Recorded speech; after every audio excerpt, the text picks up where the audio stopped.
Thanks, Gabrielle, for that introduction.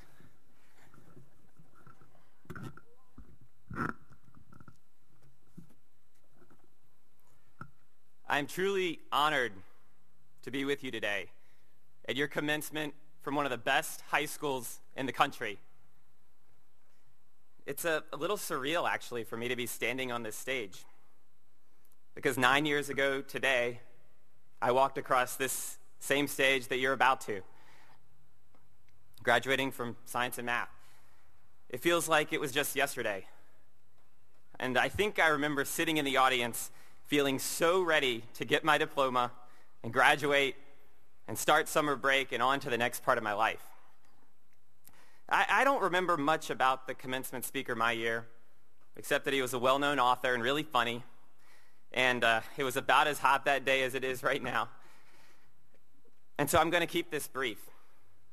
Today, I want to tell you 3 pieces of advice I wish I'd known back then. That's it. No big deal. Just 3 pieces of advice. My first piece of advice is to go to college and get an education. I feel like I almost have to start with that one, especially with all your parents in the audience today. Because truth be told, I never graduated from college. And I don't want any of you to get the wrong idea and correlate my success in business with dropping out of Stanford. Because the reality is that I just got lucky. And not that I would trade my life for anything. I've had an amazing ride these past years since graduating from science and math. A different kind of education, really. It's just that I believe education is the single most important thing. You really can't get enough of it. Both my parents are teachers. And I actually think teachers have this ability to affect society in a way unlike really any other profession. Because when you think about it, we spend our lives from the time we're about 5 years old until when we're 22 or even older, basically a quarter of our lives getting educated. And if you're sitting there and you think you have this urge to drop out one day and start the next Microsoft or Google, I say wait in almost all cases. Not every single case, but almost all. Because that opportunity will still be there in a few years. College is an experience that really can't be replicated.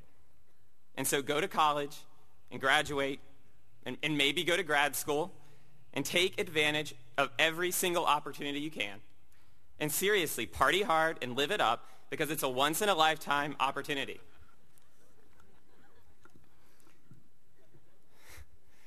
My second piece of advice is to find what you love. This is probably the single most important thing in life, and sometimes the hardest. I was lucky. I found what I loved to do early in life. Taylor Brockman and I started what became Motricity right here at the North Carolina School of Science and Math, in Hunt Dorm, actually, when we were 18. We worked hard, and Motricity grew from just the 2 of us in a dorm room into a company selling $1 billion of content and applications to mobile phones each year and over 500 employees. And I just turned 27 a month ago. Trust me, we had no idea that people would download that many ringtones to their phones. I think the key is that you have to be honest with yourself about who you are, about what you really like. I'm not sure why that is so hard to do, but sometimes it is. To be honest, I spent most of my 2 years here at Science and Math trying to do everything I could to get into an Ivy League school. I thought I was headed off to medical school one day. I spent countless hours in the lab, growing cultures and running gels. I took every AP test I could. I ran for student government. I think I joined about every club the school offered. And then I got waitlisted at Harvard. I think for me at the time, that was pretty much the end of my academic career.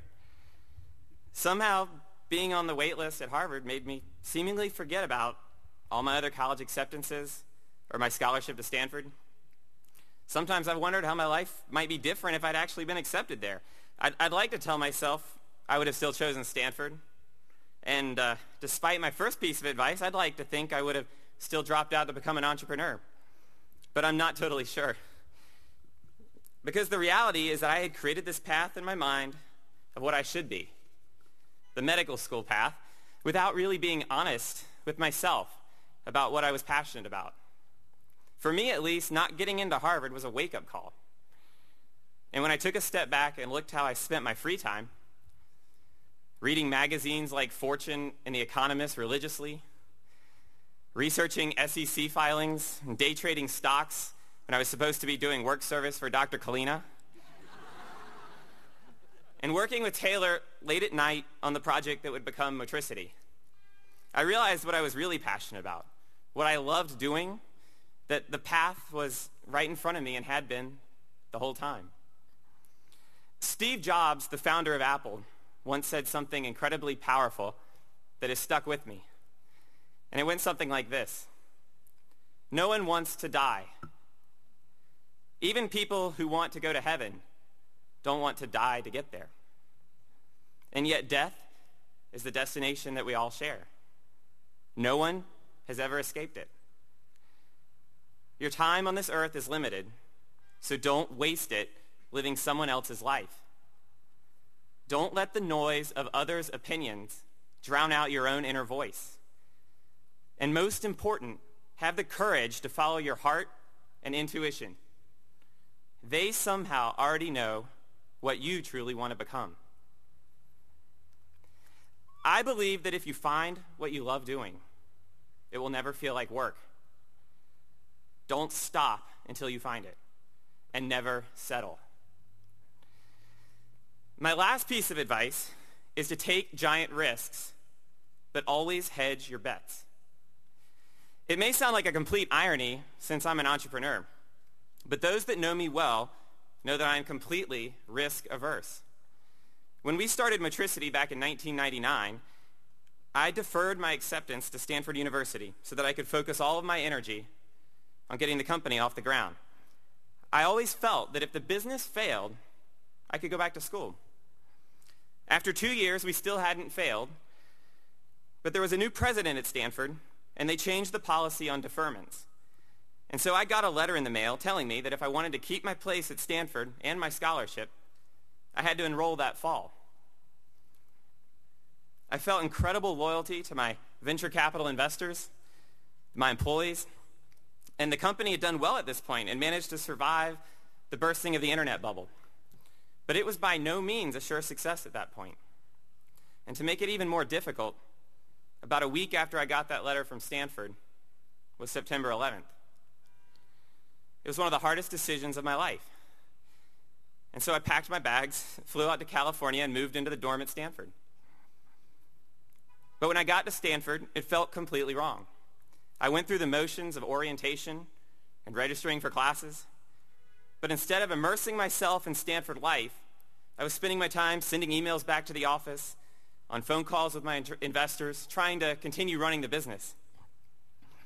And then after a few weeks at Stanford, I found a loophole in the rules. That if I registered for classes, I could take an official leave of absence from Stanford. I remember the dean of admissions not being very happy when she found out. But that's what I did. I took a leave of absence and came back to North Carolina.